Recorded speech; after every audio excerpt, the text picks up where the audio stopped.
जय माता दी। अथ देव्या कवचम, देवी कवच का पाठ। महर्षि मार्केंडेय जी बोले, हे पितामह, संसार में जो गुप्त हो और जो मनुष्यों की सब प्रकार से रक्षा करता हो और जो आपने किसी को आज तक नहीं बताया हो, वह कवच मुझे बताइए। श्री ब्रह्मा जी कहने लगे, अत्यंत गुप्त वह सब प्राणी की भलाई करने वाला कवच मुझसे सुनो। प्रथम शैलपुत्री, दूसरी ब्रह्मचारिणी, तीसरी चंद्रघंटा, चौथी कुसमांडा, पांचवी स्कंदमाता, छठी कात्यायनी, सातवीं कालरात्रि, आठवीं महागौरी, नववीं सिद्धिदात्री। यह देवी की 9 मूर्तियां और यह नव दुर्गा कहलाती हैं। आग में जलता हुआ, रण में शत्रु से घिरा हुआ, विषम संकट फंसा मनुष्य यदि दुर्गा के नाम का स्मरण करे तो उसको कभी भी कोई हानि नहीं होती। रण में उसके लिए कुछ भी आपत्ति नहीं होती और न उसे किसी प्रकार का कोई दुख है, डर ही होता है। हे देवी, जिसने श्रद्धापूर्वक तुम्हारा स्मरण किया है उसकी वृद्धि होती है और जो तुम्हारा चिंतन करते हैं उनकी तुम निस्संदेह रक्षा करने वाली हो। चामुंडा प्रेत पर, वराही भैंसे पर, रौद्री हाथी पर, वैष्णवी गरुड़ पर अपना आसन जमाती है। महेश्वरी बैल पर, कौमारी मोर पर और हाथ में कमल लिए हुए बैठी हुई ईश्वरी देवी ने श्वेत रूप धारण कर रखा है और सब प्रकार के आभूषणों से विभूषित ब्रह्मी देवी हंस पर बैठती है। और इस प्रकार यह सब देवियां सब प्रकार के योगों से युक्त और अनेक प्रकार के रतन धारण किए हुए हैं। भक्तों की रक्षा के लिए संपूर्ण देवियां रथ में बैठी हुई दिखाई देती हैं तथा चक्र, गदा, शक्ति, हल, मूसल, खेटक, तोमर, परशु तथा पास, भाला, त्रिशूल, उत्तम सारंग आदि शस्त्रों को दैत्यों के नाश के लिए और भक्तों की रक्षा करने के लिए, देवताओं के कल्याण के लिए धारण किए हैं। हे महारुद्रे, अत्यंत घोर पराक्रम, महान बल और महान उत्साह वाली देवी, तुमको मैं नमस्कार करती हूँ। हे देवी, तुम्हारा दर्शन दुर्लभ है तथा आप शत्रुओं के भय को बढ़ाने वाली हैं।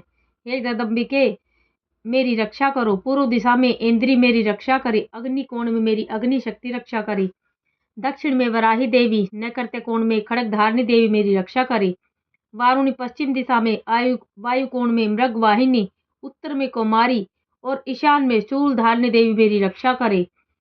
ऊपर की ओर से मेरी वैष्णो देवी मेरी नीचे की ओर से रक्षा करे। इसी प्रकार सो पर बैठी चामुंडा देवी दसों दिशाओं में मेरी रक्षा करे।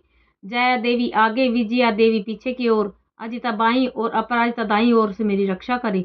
अगौतनी देवी शिखा की रक्षा करे तथा उमा सिर में स्थित होकर मेरी रक्षा करे। इसी प्रकार मस्तक में मालाधारी देवी रक्षा करे और यशस्विनी देवी मेरी बाहों का संरक्षण करे। बाहों के मध्य भाग में त्रिनेत्रा, नथनों की यमघंटा देवी रक्षा करे। नेत्रों के मध्य में शंखिनी देवी और द्वार वासिनी देवी कानों की रक्षा करे। कपोलों की कालिका देवी और कानों के मूल भाग की भगवती शांकरी रक्षा करे। सुगंधा नासिका में, चर्चिका ऊपर के होंठ में, अमृत कला नीचे के होंठ की सरस्वती देवी जीभ की रक्षा करे। कौमारी देवी दांतों की और चंडिका कंठ प्रदेश की रक्षा करे। चित्रघंटा गले की घंटी की और महामाया तालु की रक्षा करे। कामाक्षी ठोड़ी की और सर्वमंगला वाणी की रक्षा करे। भद्रकाली गर्दन की और धनुर्धरी पीठ के मेरुदंड की रक्षा करे। कंठ के बाहरी भाग की नीलगिरीवा और कंठ की नली के नलकुबरी रक्षा करे। दोनों कंधों की खड़गनी और वज्रधारणी मेरे दोनों बाहों की रक्षा करे। दंडिनी दोनों हाथों की और अंबिका देवी समस्त अंगुलियों की रक्षा करे। शूलेश्वरी देवी संपूर्ण नखों की, कुलेश्वरी देवी मेरी कुक्षी की रक्षा करे। महादेवी दोनों सतनों की, शोक विनाशिनी मन की रक्षा करे। ललिता देवी हृदय की, शूलधारी उदर की रक्षा करे। कामिनी देवी नाभि की, गुहेश्वरी गुह स्थान की रक्षा करे। पूतना और कामिका लिंग की, महिषवादिनी गुदा की रक्षा करे। संपूर्ण इच्छाओं को पूर्ण करने वाली महाबला देवी दोनों जंघाओं की रक्षा करे।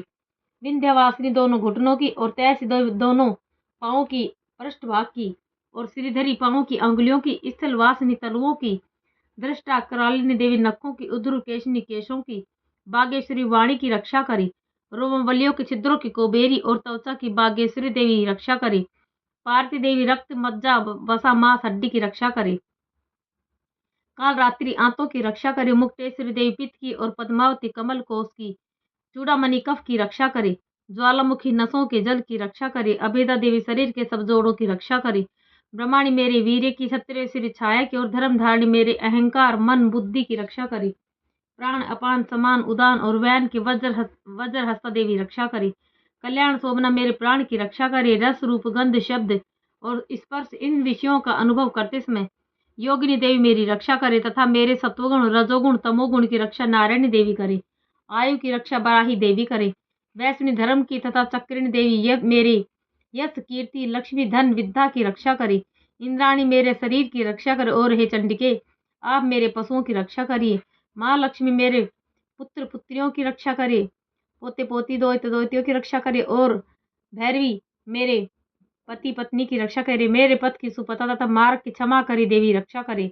राजा के दरबार में महालक्ष्मी तथा सब ओर व्याप्त रहने वाली विजया देवी चारों ओर से मेरी रक्षा करे। जो स्थान रक्षा से रहित हो और कवच में रह गया हो उसका पापों का नाश करने वाली जयंती देवी रक्षा करे।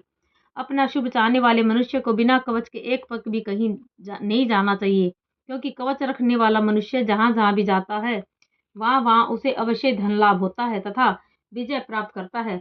वह जिस अभिष्ट वस्तु की इच्छा करता है वह उसको इस कवच के प्रभाव से अवश्य मिलती है और वह इसी संसार में महाऐश्वर्य को प्राप्त होता है।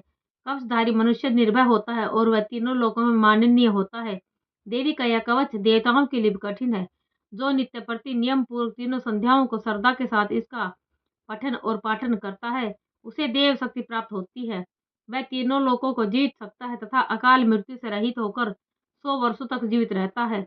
उसकी लूता चर्म रोग विस्फोटक आदि समस्त व्याधियां समूल नष्ट हो जाती हैं तथा स्थावर जंगम तथा कृत्रिम विष दूर होकर उनका कोई असर नहीं होता तथा समस्त अभिचारक प्रयोग और इस तरह के जितने यंत्र मंत्र तंत्र इत्यादि होते हैं इस कवच के हृदय में धारण कर लेने पर नष्ट हो जाते हैं।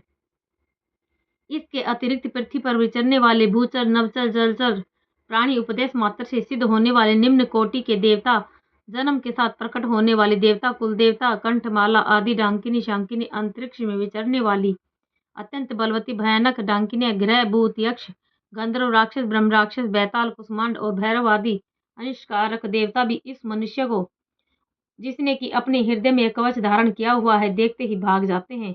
इस कवच का पाठ करके उसके पश्चात सप्तशती चंडिका का पाठ करता है।